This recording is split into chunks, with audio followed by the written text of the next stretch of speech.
I think that top of the agenda is the energy issue, and what France would like to obtain from this visit is an agreement on supply of hydrocarbons, in particular diesel. And noises coming out of the Elysee Palace seem to suggest that there will be some kind of an agreement taking place maybe today. The two leaders are very close, as you were saying. This is the first visit. It's a very symbolic visit by MBZ, as he's known, to France, his first visit overseas since he officially became president back in May.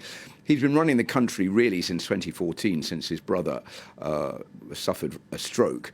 His brother has now passed away, so he's now the official president of the United Arab Emirates. So I think there is a willingness on both sides to try to show that this is a very close relationship. This is a relationship, Nadia, that goes right the way back to the 1970s, where France was perceived by the United Arab Emirates as having a very moderate stance on the conflict between Israel and the Palestinians. It wasn't wholly supporting the Israeli side, so they were seen as a potential ally. That went on to become much stronger as a relationship under Jacques Chirac in the 1980s and 1990s.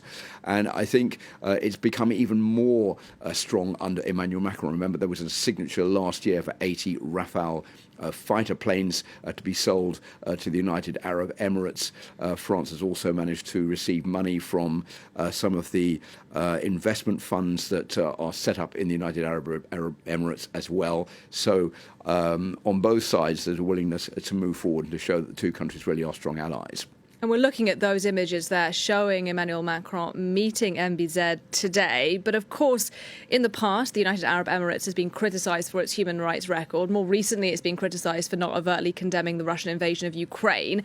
To what extent is that overshadowing this trip today, do you think? Well, there's a downside, of course, and criticism from human rights groups of France is basically turning a blind eye to what they see as human rights abuses taking place in the United Arab Emirates. One of the latest complaints coming forward is the arrest last week of Asim Ghafour, who was the lawyer for Jamal Khashoggi. Remember, he was the journalist who was murdered in the Saudi embassy in Turkey. That's been blamed on Mohammed bin Salman, who has denied any involvement, of course, in that murder. But the fact that his lawyer is now under arrest in the United Arab Emirates has raised concern about human rights abuse in that country, and many other people being held without trial in solitary confinement in jail. And France really being accused of turning a blind eye to that because it wants to sign commercial deals with the United Arab Emirates. They are major partners. There are more French people living in the UAE